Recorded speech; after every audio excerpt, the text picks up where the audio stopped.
भारत का भारत के कोटि कोटि लोगों की आशा आकांक्षा ही हमारा एजेंडा है। Indian National Developmental Inclusive Alliance. Also thank you for waiting nearly 2 hours for hearing some good news from.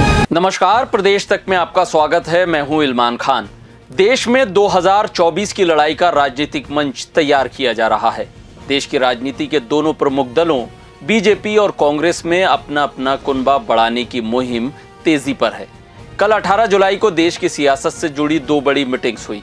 एक बैठक बेंगलुरु में हुई जिसमें मोदी विरोधी दलों की 26 विपक्षी पार्टियां शामिल हुईं, तो दूसरी बैठक दिल्ली में बीजेपी के नेतृत्व वाली एनडीए की हुई जिसमें 38 बीजेपी समर्थक पार्टियां शामिल हुईं। बता दें, बैठक में महागठबंधन के नाम पर विचार विमर्श हुआ। विपक्षी दलों ने मिलकर यह निर्णय लिया है कि कांग्रेस के नेतृत्व वाले विपक्षी गुट को यूपीए की जगह इंडिया के नाम से जाना जाएगा। संयुक्त प्रेस कॉन्फ्रेंस के दौरान कांग्रेस के राष्ट्रीय अध्यक्ष मल्लिकार्जुन खड़गे ने यूपीए यानी संयुक्त प्रगतिशील गठबंधन का नाम बदलकर इंडिया यानी Indian national democratic inclusive alliance करने की घोषणा की। Also thank you for waiting nearly 2 hours for hearing some good news from our this Indian National Development Inclusive Alliance. Once again, I will repeat, Indian National Developmental Inclusive Alliance. Bengaluru में चल रही विपक्षी दलों की इस बैठक में 26 राजनीतिक दल सम्मिलित हुए, जिन्हें कड़े शब्दों में बीजेपी को यह साफ कर दिया है कि आगामी लोकसभा चुनाव 2024 में वे सभी कांग्रेस के नेतृत्व में चुनाव लड़ेंगे। ऐसे में इन तमाम विपक्षी दलों के सामने अभी सीट बंटवारा सबसे बड़ी चुनौती होगी, क्योंकि कांग्रेस के लिए लोकसभा की 543 सीटों को 26 राजनीतिक दलों में बांटना आसान नहीं होगा। इन विपक्षी दलों को अपने क्षेत्र में सीटों के साथ समझौता करना पड़ सकता है। राहुल गांधी ने सभा को संबोधित करते हुए क्या कुछ कहा, वो भी सुनिए। Indian National Developmental Inclusive Alliance मतलब इंडिया। लड़ाई एनडीए और इंडिया के बीच में है, नरेंद्र मोदी जी और इंडिया के बीच में है,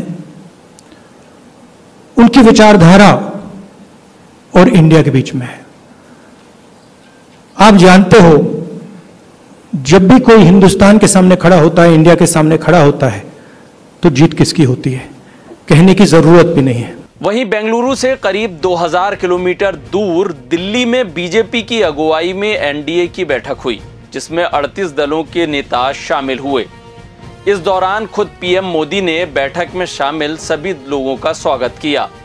एनडीए की इस बैठक में शिंदे गुट की शिवसेना, अजित पवार की एनसीपी, उपेंद्र कुशवाहा की राष्ट्रीय लोक जनता दल, चिराग पासवान की लोक जनशक्ति पार्टी यानी लोजपा और पवन कल्याण की जनसेना भी शामिल हुई।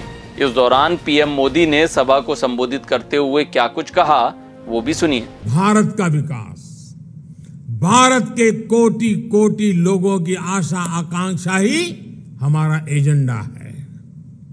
हम पूरी शक्ति लगा देंगे, हम मेहनत करेंगे, ईमानदारी से काम करेंगे और यही हमारी गारंटी है। 2024 के आम चुनाव से पहले बीजेपी और कांग्रेस ने घेराबंदी मजबूत कर ली है। दोनों ही दल इस चुनाव में हर हाल में जीत चाहते हैं। यही वजह है कि चुनाव के पहले सियासी जमातों को अपने अपने पाले में लाने के लिए दोनों ही दल एड़ी चोटी का जोर लगा रहे हैं। देश की तमाम राजनीति की खबरों को देखने के लिए आप बने रहिए प्रदेश तक के साथ। भारत के कोटि कोटि लोगों की आशा आकांक्षा ही हमारा एजेंडा है। Indian national developmental inclusive alliance.